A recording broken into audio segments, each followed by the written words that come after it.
Well, here it is, guys. Today we're gonna have a look at the Ford Mustang Mach E. It's a car that I've been wanting to review for a very long time, over a year now since it was introduced.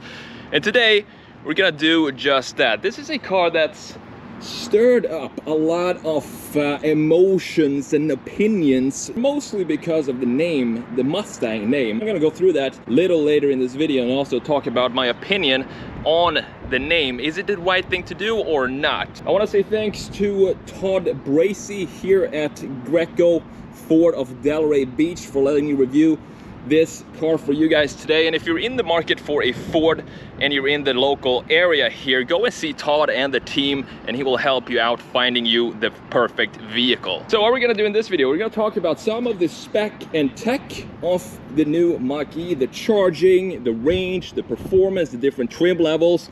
We're gonna talk about the design, obviously, and then we're gonna take it out for a short drive and see how it compares to my Tesla Model 3. The thing is, it's gonna be difficult not to compare it to my Tesla because they're both EVs, and this is more angled towards the Model Y because it's more of a crossover SUV or whatever they call this package these days.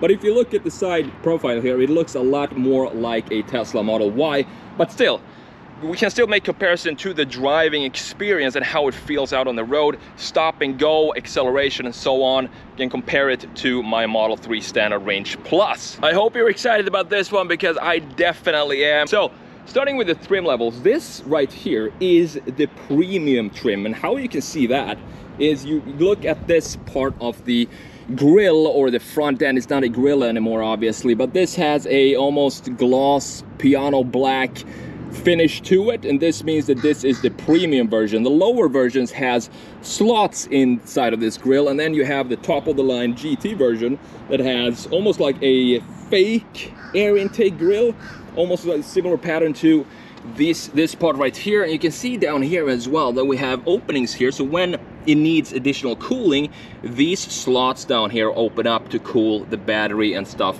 that's going on underneath the car. I think the premium is a pretty decent looking front end. However, I think me personally, I would prefer the GT front end with the fake grille. I think it looks pretty cool on the Mustang Mach E, even though usually I'm not a huge fan of having fake grills on electric cars, since it's not necessary for the cars to have those features. But on the Mach E, I think it kind of looks good. I think it has to do with it being a Mustang as well. So for the trim levels here, we have the base level, which is called Select, and that has a 266 horsepower motor, and it does 0 to 60 in about 5.2 seconds with a range of about 250-260 miles.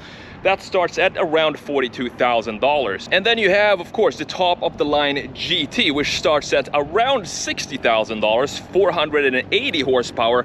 But the interesting thing here is that it has almost the same range figures as the base model, the Select model. So if you want to focus on range, what you want to do is get in the middle models, middle trim levels, because those are focusing more on range compared to performance or acceleration. They still have pretty decent acceleration, but the range in the middle models are around just above 300 miles. So talking about range and comparing it to Tesla, I think Ford still has a way to go when you're talking about the range. And if you're paying 60 grand for a Mustang Mach E GT, you want more than 250 or 270 mile range. Compare that to, for example, the Model Y long range, where you have 353 miles of range. And another thing that I want to talk about is the charging of the Mach E. So the network or the chargers that come with the Ford Mach E here offers 150 kilowatt with the fastest charging, and you have Tesla offering 250 kilowatts on the superchargers. But top of the range is actually Porsche, and they offer 350 kilowatts with their fast chargers. So that's another point where I want to emphasize that this is a good beginning, but I think Ford still has a lot to work on when it comes to the charging and the overall EV usefulness if we can call it that. So to put that in actual use when you charge your Tesla, if you have the smaller battery pack, it's gonna take about 38 minutes to get it from 10% to 80%. And if you have the larger battery packs, for example, the GT, if you're down at 10%, it's gonna take you about 45 minutes to get it up to 80%. So those are the numbers for the charging. But now I want to go into the fun stuff here and what this channel is all about, and that is the design of the Mach E. So let's go over the designs and the curvatures of this car. It's a very interesting, what I think Ford has done great here is they called it the Mustang. We're going to talk about that in a minute here and what I think about it. But what I think they did fantastic with the car here is the play of graphics. I wish this was a white car, because I would be able to show you this more clearly. But as you can see, it looks very sleek. It's a sleek, sporty looking design. And how they managed to get that sporty design is by play of graphics. And I'm sure you've seen this before. It looks like it has a little bit of a backpack up here. So you can see that the curvature here is very, very typical Mustang. If you look at the Mustangs going from back from 2010 with the Coyote V8 and that roof line, this specific curvature right here looks very, very similar to that design. But since this is a 5-seater, you can't really have that sloping roof line like you have on the sports cars, 2 doors. So you need to add some sort of additional height specifically for the rear passengers. And you can see that they've added this with this so-called backpack, as I call it, and that is this black part right here.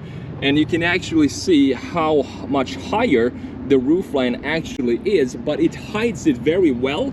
It's harder to see on this car right here since it's gray, but if you have a white one, you're gonna see the contrast between the black and the gray. And another thing that people are not really talking about is not only the roofline, but you have the same kind of treatment down here in the bottom and in the rocker panel. You have this black graphic down here, which is also very cleverly designed and very clever use of graphics. Because what this does, if you look at it from a side view right here, what this does is it shrinks the whole car down. So you only see the colored part of the car, and it makes it look like a lot lower car and a lot more sportier car than if we were to have these body colors. I'm going to show you what it would look like if those were body colors. I think I'm going to take a white Mach E as an example. You're going to see just how much fatter it looks if those were not black. So talking about the graphics of the rear end here, this is probably, if I had to choose one angle for this car, it would probably be 3/4 rear view, something about right here. And I really love the taillight design of this. This looks traditional Mustang, but at the same time it looks very futuristic. And also like that they had the white inlays. They didn't make this red, so it looks like the European version of the Mustangs. And you can't find a Ford badge anywhere on this car. They're all Mustang badges. I'm going to show you the inside later as well. You can't really see any Ford badges anywhere. And I like this part right here that sticks out, and how the sequential turn signals go here. It goes the opposite way of what we're used to seeing. So it usually starts here and goes out, but on the Mach E it goes from the outside in. Other than that, if we talk about the proportions of the rear, I have made a redesign on this on my main channel, the Sketch Monkey, talking about the small changes that I would love to do on the car. And the major pain point I have with the design here is this inlay here that we have.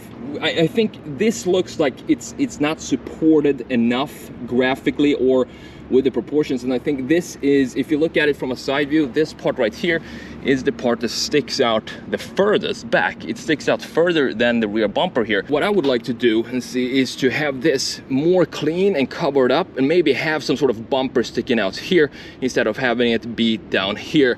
But overall, this is definitely the best angle for the Mustang Mach E. I also want to talk about this shoulder line, because if we look at a coupe 2-door Mustang GT, the Coyote or whatever, pretty since 2014, 15, when the S550 came out, you have this line right here being sharp.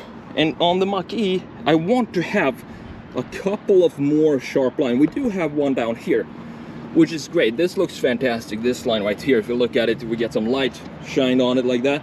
You can see that it defines the bottom line of the car, but this looks a little too soft for me. I wish we had a sharper, more defined line right here to create this really powerful stance in the rear end, and also following that line through to the front end right here. If you look at a Mustang and the hood of a Mustang today, what I love about the hood is that you have these parts right here being super sharp on a Mustang. If you look at this angle on a regular Mustang, you're gonna see that it has almost, it looks like a surf wave. It's about to break. It has this sharp line and crease. This looks more like a very calm ocean, and I want to have a little more definition in these parts of the car. So the fenders right here in the front, and also going back to the fender right here in the back, add some more definition to this. I don't think that would affect the range too much. Tesla has a similar design on their cars, and it looks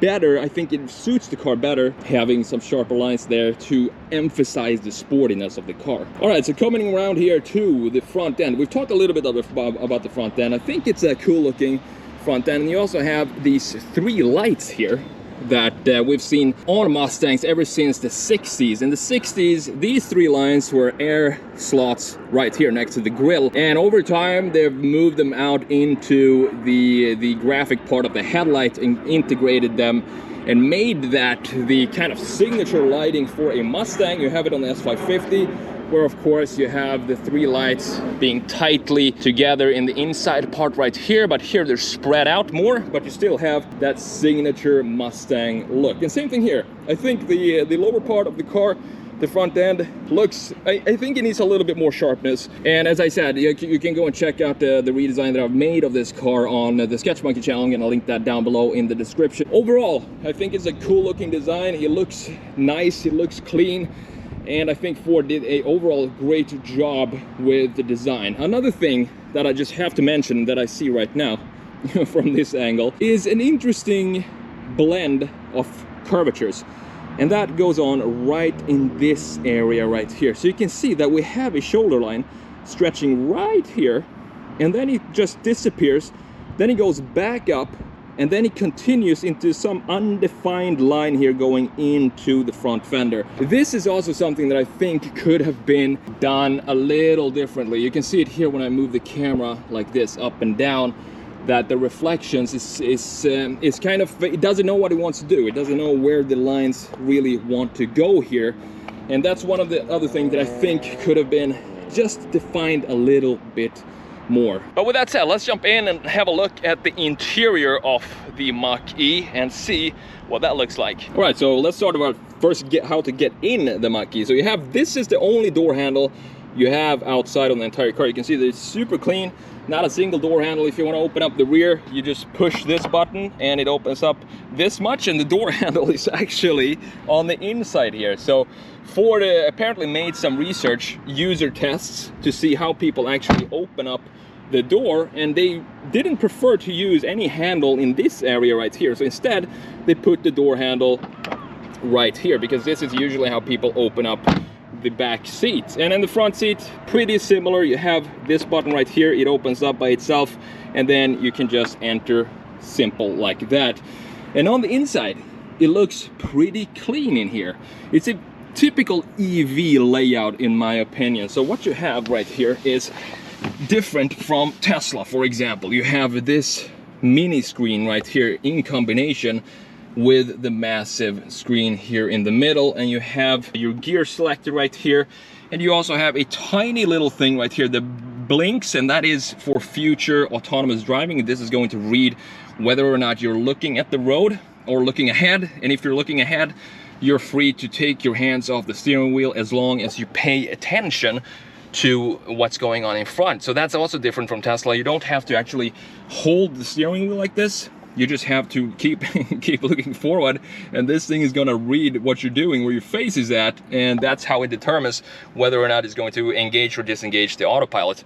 Other than that, we have a speaker. I think this is the entire speaker right here going all the way to the end there, and you have this massive vent here.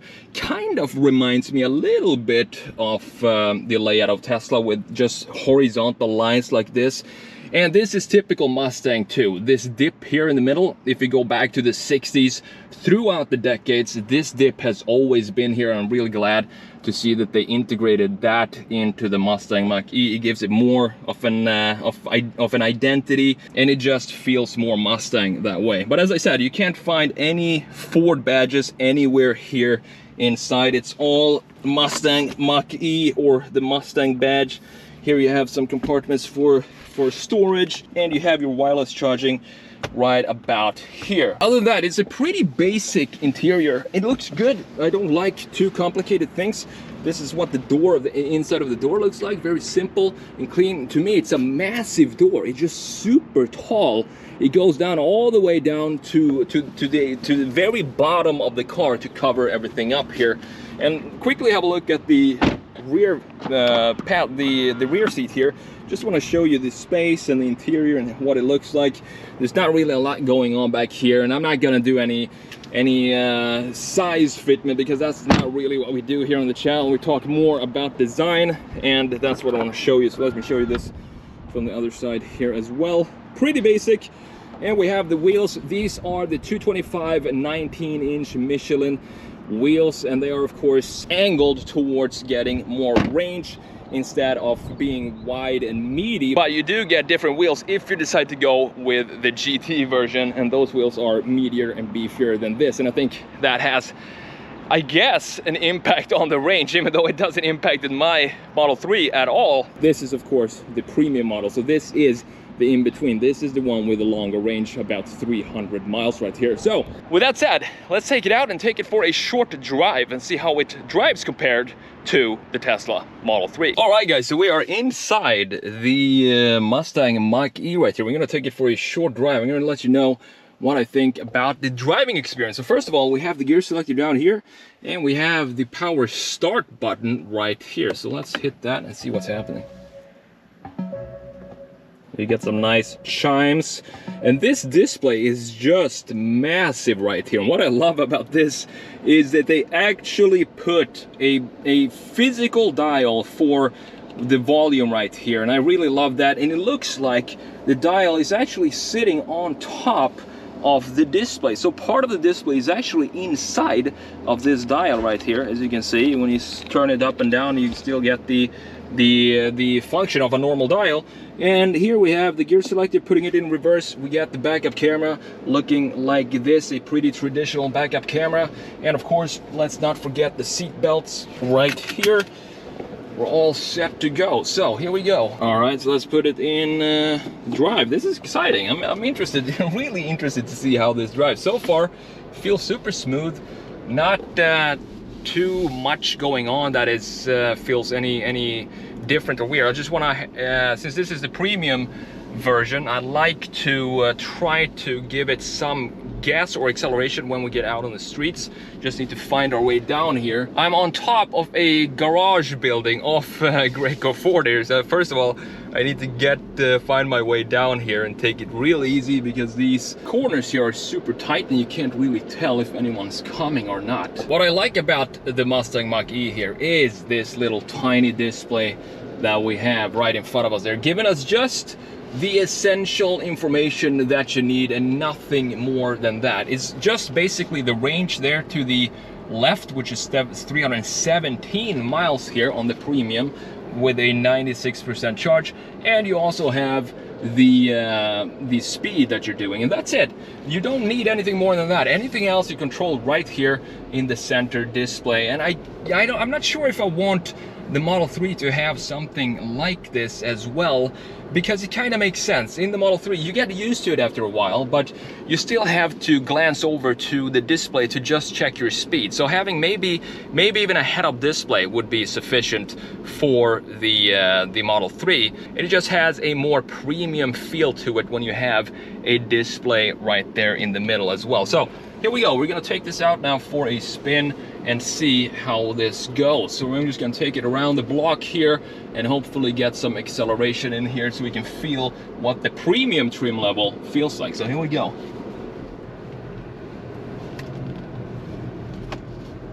Okay, picks up pretty fast, pretty decently. However, it is definitely not Model 3 Standard Range Plus pull. This feels a lot softer and a lot less. You don't really get that EV electric pull that you get from a Tesla. It feels very different from a Tesla. I mean, I'm really surprised about that.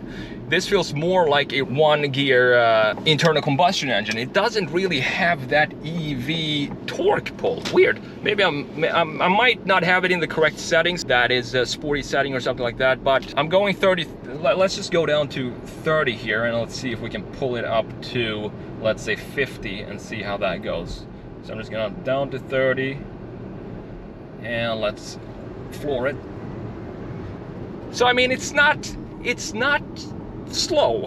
Don't get me wrong, it's not slow, but it doesn't have the same kind of pull that you get from a Tesla. Even the Standard Range Plus, I think my Tesla feels a lot quicker than this actually. And I'm not just saying that because it's my Tesla, it's just a fact. And I think if you're a Tesla owner and you drive a Mustang Mach E, I think you're gonna feel the same way. So overall, what do I think about this Mustang Mach E? Did they make the right choice in calling it a Mustang? Well, the thing is, they kind of had to, because if you think about it, it's a brand new segment, it's a brand new vehicle for Ford, so calling it a Mustang is harnessing the legacy of the brand name Mustang and putting it into this brand new type of vehicle. I think what it's going to do, and the time will tell obviously, but what I think is going to do is it's going to bring in a brand new sort of customer that kind of are a little interested in electric cars, but they don't know, they kind of think that maybe the Teslas are a little too techy, a little too nerdy or something like that. And this Mustang name will definitely bring in that those customers to maybe explore the idea of having an EV just because we have the Mustang name added to this car. So let's turn it off. And those are kind of my final thoughts. And this is, by the way, how you open the door here. It's a little pull like that, so very simple to do that. But that's kind of my final thoughts on the Mustang Mach E. I think it's a good start, but I think also they need to kind of work a little more on the charging times with 150 kilowatt compared to Tesla's 250. And then you have Porsche's 350. I mean, it's Ford. I think they should be able to figure out something a little more efficient than that. Starting with this video, I will give out points for each car I review, focusing on the design. And here are my design points for the Ford Mustang Mach E. When it comes to the proportions, the Ford Mustang Mach E has almost internal combustion engine proportions with its long hood and sleek body. The only thing that really gives it away as an EV is the length of the wheelbase in relation to the overall length of the body. It looks great for a crossover EV, and I give it a 7 out of 10. When it comes to the graphics, this is where it gets a little tricky for me. The design feels lazy at some points, especially when it comes to the surface treatment in the side of the Mach E. The taillights and headlights are a nice evolution of previous Mustang designs and keep a strong identity, but I can't get over the lack of at least a couple of sharp defining key lines. I give the Mach E a 3 out of 10 in graphics. So what about the overall points? Ford really rolled the dice when they decided to adopt the Mustang nameplate and attach it to an electric crossover SUV. But I understand why they did it. Once the smoke clears, I think this will be a success for Ford. The main thing that needs to be improved is the charging times and overall range across the lineup. I'm excited to see these cars on the roads, and hopefully I can get a chance to drive it in the proper unbridled mode. I'm sure that will give it the pull that I was looking for. Overall, I give the Ford Mustang Mach E a 6 out of 10.